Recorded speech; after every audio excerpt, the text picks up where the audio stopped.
Esta é uma história fictícia. Qualquer semelhança é mera coincidência. O padre caçador de capivara e a mala de calcinhas. Toda família brasileira tem aquele parente que é uma lenda viva, mas o meu tio-avô, o padre Onofre, superou todas as expectativas. Onofre era uma figura. Ficou famoso na cidade não só pelos sermões inflamados contra os pecados da carne, mas porque uma vez foi preso em flagrante tentando contrabandear uma capivara no porta-malas de um Fusca. Ele dizia que era para fins de preservação. O delegado dizia que era para o churrasco, e a paróquia apenas rezava pelo discernimento do bom pastor. Mas o verdadeiro milagre, ou a verdadeira maldição, aconteceu depois que ele partiu para o andar de cima.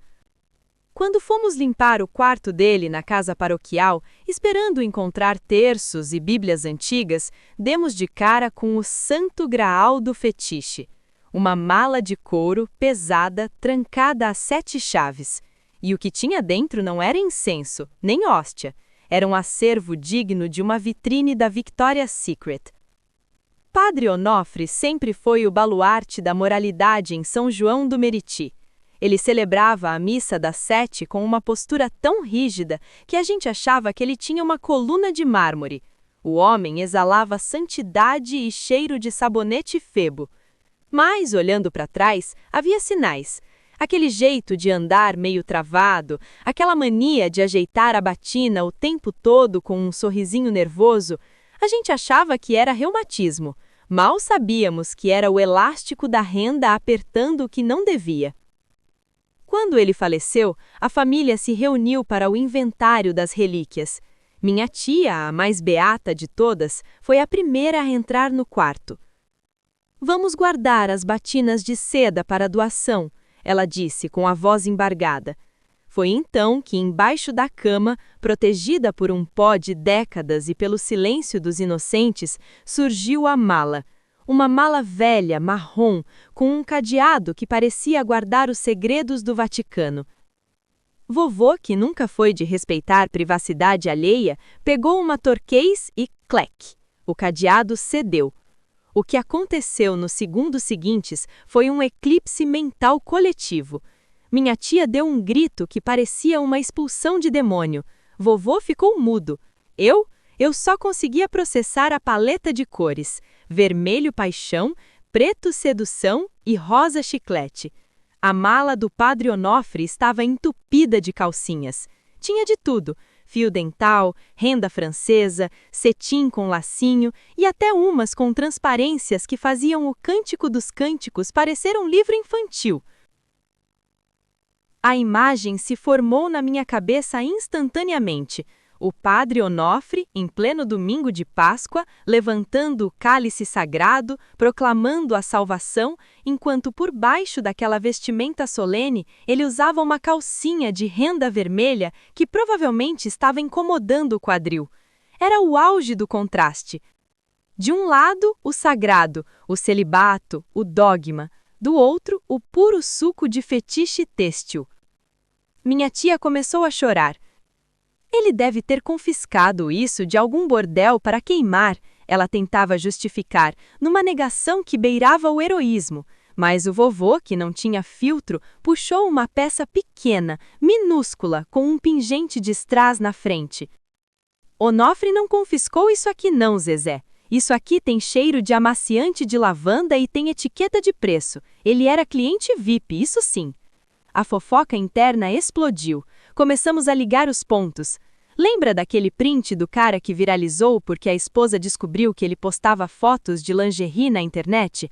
O drama não era ele usar, era ele querer que o mundo visse a obra de arte. O padre Onofre era o precursor disso no offline. Ele vivia aquele perigo constante da exposição. Imagina se ele tropeça no altar e a batina levanta. O choque de realidade seria maior que a própria ressurreição. Era uma mistura de vergonha alheia com uma admiração secreta pela audácia. O homem passou 40 anos pregando sobre a renúncia aos prazeres do mundo, enquanto o mundo dele era feito de elástico e lycra. Ele não era apenas um padre, ele era um curador de moda íntima clandestino. E o pior é que a gente descobriu um caderninho com anotações de conforto térmico e resistência da renda durante a genuflexão. O cara era um técnico. Enquanto minha tia Zezé tentava se benzer com uma mão e segurar um bruter de bojo com a outra, eu percebi que a mala não era o fim da linha.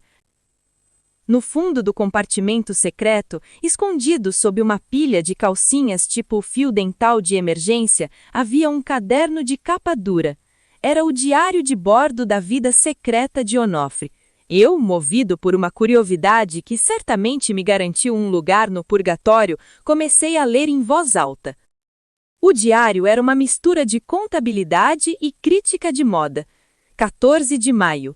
Usei a de turquesa na missa de 7º dia do coronel e senti uma leve irritação na costura, mas o caimento sobre a estola estava divino, dizia uma das anotações. O cara não era só um usuário, ele era um técnico têxtil da contravenção. Ele descrevia como o elástico da lingerie o ajudava a manter a postura ereta durante a homilia. Segundo Onofre, o medo constante de ser descoberto era o que dava tempero à fé dele. Era a adrenalina da calcinha que o fazia pregar com tanta paixão sobre o fogo do inferno. A coisa ficou ainda mais bizarra quando chegamos na página das fotos. Sim, o padre Onofre era o precursor dos influenciadores de nicho. Ele tinha várias polaroides de si mesmo, do pescoço para baixo, claro, usando as peças mais ousadas do acervo, posando ao lado dos paramentos sagrados. Era o look do dia clerical. Uma das fotos mostrava uma calcinha de oncinha estrategicamente posicionada ao lado do cálice. O contraste era tão absurdo que a gente não sabia se ria, se chorava ou se chamava um exorcista para a mala. Então, a minha prima, que é lidada em fofoca de internet, soltou a bomba. Gente, esse é o mesmo drama daquele post que viralizou do cara que a mulher descobriu que ele era crossdresser e postava tudo num fórum secreto. O padre Onofre era o nosso exposto particular. A diferença é que a rede social dele era o confessionário e o público dele eram as beatas que não faziam ideia de que o homem que perdoava os pecados delas estava preocupado se a renda ia marcar na batina branca de linho. O clima na sala mudou de choque para um deboche incontrolável. Vovô começou a rir tanto que teve que sentar. "Agora eu entendo por que ele foi preso com a capivara", exclamou ele. Ele não queria comer o bicho, ele queria era ver se o couro da capivara dava um bom corpete. A santidade do tio Onofre derreteu mais rápido que vela de 7 dias no sol de meio-dia. Ele virou o padre da lingerie, o herói da liberdade individual escondida por 3 camadas de pano preto. No final, decidimos não contar nada para a paróquia. O escândalo seria grande demais para a pacata São João do Meriti. Queimamos o diário, mas a mala teve um destino irônico. Minha tia, que tanto gritou, acabou levando algumas peças de seda para não desperdiçar o material caro.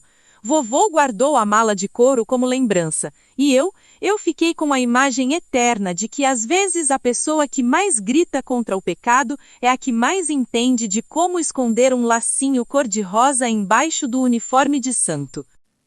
Onofre partiu com todas as honras, mas a gente sabia do segredo. No velório, toda vez que o novo padre falava em pureza de alma, a família se olhava e segurava o riso. O tio Onofre nos ensinou que a vida é curta demais para usar cueca de algodão sem graça. Ele partiu, mas deixou para trás a lição de que o céu pode até ser o limite, mas o conforto da renda é fundamental para chegar lá com um sorriso no rosto.